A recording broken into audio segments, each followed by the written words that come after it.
আসসালামু আলাইকুম। আশা করি আল্লাহর রহমতে সবাই সহি সালামতে ভালো আছেন। আমি আজকে বানাবো ফুলকপি দিয়ে ব্রয়লার মুরগি রান্না। আমি অন্যরকম একটা রান্না করলাম, মানে ফুলকপি দিয়ে ব্রয়লার মুরগি, অনেকে ফুলকপি দিয়ে মাছ দিয়ে রান্না করেন। আমি আজকে মুরগি দিয়ে রান্না করলাম। আশা করি সাথে থেকে রেসিপিটা দেখবেন, তাহলে আপনাদের ভালো লাগবে।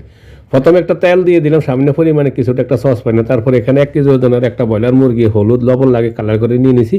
এবার মুরগিগুলো দিয়ে আমি ফ্রাই করে নিব। যেহেতু মুরগিগুলো রান্না করবো, আমি বেশি ফ্রাই করবো না, হালকা একটু ফ্রাই করবো, যাতে করে মুরগির একটু যে একটা স্মেল থাকে, স্মেলটা চলে যায়।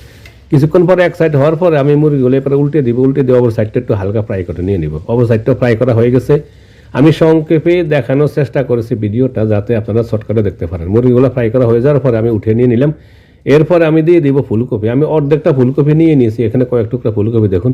অর্ধেকটা ফুলকপি হলুদ একটা লবণ লাগে একটু মেখে নিয়ে নিয়েছি। এবার ফুলকপিগুলো আমি একটু ফ্রাই করে নিব। ফুলকপিগুলো যদি ফ্রাই করে নেন তাহলে রান্না করে অনেক মজা হয়।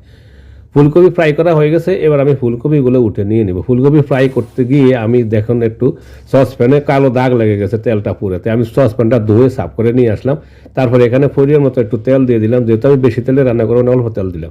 এখানে আস্ত কিছু মশলা, একটা তেজপাতা, 2 টুকরো দারুচিনি, 4-5টা এলাচ আর 6-7টা হবে লবঙ্গ দিয়ে দিলাম।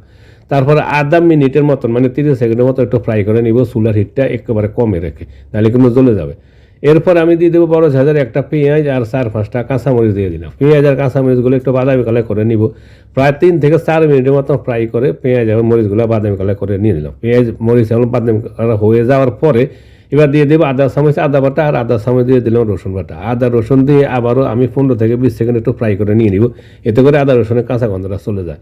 তারপর দিয়ে দিলাম 1 চামচ হলুদ গুঁড়ো, 1 চামচ লাল মরিচের গুঁড়ো, 1 চামচ ধনিয়া গুঁড়ো আর আধা চামচ দিলাম জিরা গুঁড়া। মশলাগুলো যাতে পুড়ে জ্বলে না যায় তার জন্য একটু পানি দিয়ে দিলাম। আর একই সাথে আমি স্বাদ মতো লবণ দিয়ে দিলাম। এবার মশলাগুলো ভালো করে আমি 5 মিনিটের মতন কষে নিব। মশলা যত ভালো করে কষে নিবেন তরকারি রান্নাটা তত মজা হবে, মশলা গন্ধে থাকবে না। এরপরে প্রথমে আমি ফ্রাই করা চিকেনগুলো দিয়ে দিলাম। চিকেনগুলো দিয়ে নাড়াচাড়া দিয়ে মশলার সাথে একটু মেখে ঝুঁকে নিয়ে আমি ঢাকনা লাগিয়ে মানে 8 থেকে 10 মিনিট কষিয়ে নিব। প্রথমে একটু নাড়াচাড়া দিয়ে ঢাকনা লাগিয়ে দিব। ঢাকনা লাগিয়ে দিয়ে আমি 4-5 মিনিট কষে নেওয়ার পরে আবার একটু নাড়া দিয়ে দিব। 4-5 মিনিট প্রথমে কষে নিয়ে নিলাম। এবার একটু নাড়াচাড়া দিয়ে দিব। নাড়াচাড়া দিলে মশলাটা ভালো করে লাগে, উপরে সেটা নিচে ওঠে। তারপরে আমি এতে দিয়ে দিব একটা টমেটো, চিকন করে কেটে নিয়ে নিচে। টমেটো দিলে তরকারির কালারটা একটু সুন্দর হয় আর একটু ভালো লাগে। ঢাকনা লাগিয়ে আরও 5-6 মিনিট একটু কষিয়ে নিয়ে নিলাম।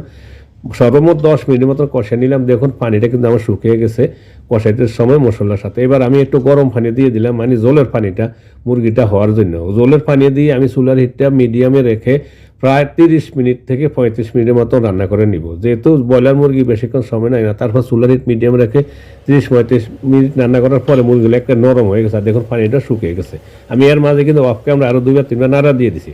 এবার আমি দিয়ে দিলাম ফ্রাই করা ফুলকপি দিয়ে আবার নাড়াচাড়া দিয়ে আমি ঢাকনা লাগিয়ে 5-6 মিনিট একইভাবে আবার কষিয়ে নিব। কষিয়ে নিলে ফুলকপির ভিতরে মশলাগুলো একটু ভালো করে ঢুকবে। 5-6 মিনিট পর চলে আসলাম। এবার দিয়ে দিলাম একটু গরম পানি, মানে জলের পানি, আর একটু পানি অ্যাড করলাম যাতে ফুলকপি এবং চিকেনগুলো আরও একটু কিছুটা নরম হয়।